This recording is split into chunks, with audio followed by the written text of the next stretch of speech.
President Donald Trump's former National Security Advisor, Michael Flynn, gave so much information to Special Counsel Robert Mueller that prosecutors say he shouldn't do prison time.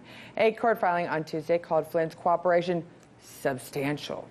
According to the filing, Flynn took part in 19 interviews and cooperated in a separate and undisclosed criminal probe. Now, the filing itself is heavily redacted, but it does offer some insight into what Flynn was asked about. Flynn is one of 5 Trump associates to plead guilty in the Mueller investigation. Flynn admitted to lying to the FBI about conversations with the Russian ambassador to the U.S. For more, we turn to our 360 panel. Rick Ungar, senior political contributor at Forbes and host of The Pod Complex, and conservative commentator and The Hill contributor, Rory Riley Toppings. Thanks for joining me, 2 of my favorite people. And Rick, I have to start off with this. What do you make of Mueller's recommendation of a light sentence, no jail time for Flynn, after claiming the general had provided substantial assistance in the investigation? I mean, if he had really done a lot of wrong, shouldn't he paying some time in jail? Well, actually, it wasn't surprising to me at all. You know, while we all tend to aggrandize all of this, right? The reality is he pled to 1 count of lying to the FBI. In almost every situation where that is the one criminal charge, if you are cooperative and if you do provide a lot, not at all surprising that a prosecutor, any prosecutor, would suggest a light or no prison time. So it didn't surprise me. Oh, that's the thing, Rory. That's what Rick just pointed out, that this was all about something he said that wasn't about a criminal act being done. Yet this is a criminal investigation into what's going on with Mueller. Well, it is criminal to lie to the FBI. Well, it is criminal to lie to, but at the same time, it's not like we're not talking about a criminal happenings that happened within the Trump campaign, which is why he was brought in. This is post-Trump campaign. So, Rory, the memo from Mueller said Flynn provided first-hand information about interactions between the Trump transition team and Russian government officials. Can we expect the smoking gun that Russian Gate has been looking for because of this? I don't know that we can expect a smoking gun per se. As you pointed out, this memo is heavily redacted, and I think that we would be reading a little bit too much into it to say that it would give something like that away.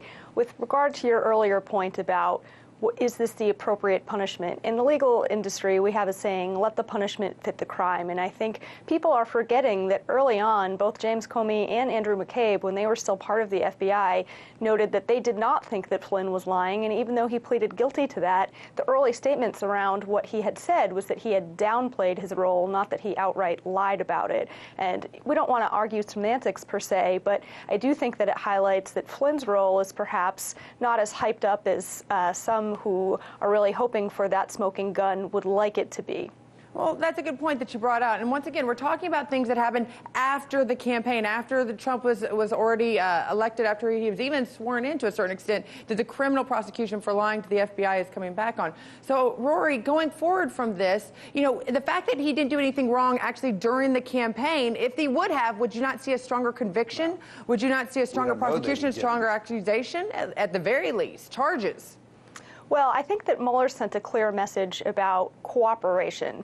And so we've seen this in Manafort, for example. If Mueller views you as being obstructionist, being difficult, not being forthcoming, he will be harder. And that's standard in prosecution across the board. It's not unique to this particular investigation. And the fact that he put so much emphasis on his substantial cooperation, again, I think that that just shows that Mueller is ascribing to a typical code of conduct for prosecutors. So I don't really think that any of this is unusual. Anytime somebody flips early and indicates cooperation and the prosecutor thinks that they are being genuine, we want to reward that type of behavior. This is what we want to see. We want to see people cooperate with these types of investigations. Well, I agree with cooperating. So, Rick, in a text to Politico, Rudy Giuliani downplayed the significance of the sentencing memo. So, is the Trump team, do you think, taking this investigation seriously at this point?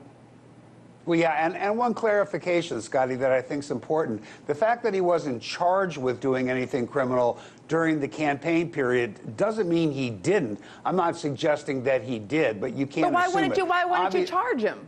if he did? Well, because they made a cooperation agreement. Totally normal to go with much lesser charges if you think you're going to get cooperation. If he had pulled a Paul Manafort and didn't deliver on that, I think there's a reasonable chance there would have been more charges. So, but we'll never know in reality. Now, as for whether or not they're taking the investigation seriously, of course they are. My goodness.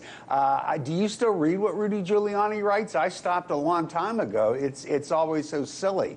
Of course they're taking it seriously. And I say that even if the president has done absolutely nothing wrong. When a special prosecutor is digging in like this one is, you take it very seriously. But that's the thing. Giuliani is on Trump's team, Rory, so I got to bring this back up. Is it going to continue to be a trickle of information, do you think, coming out from the Mueller investigation instead of just one final report that just kind of ends this, whether it's positive or negative, in light of the president?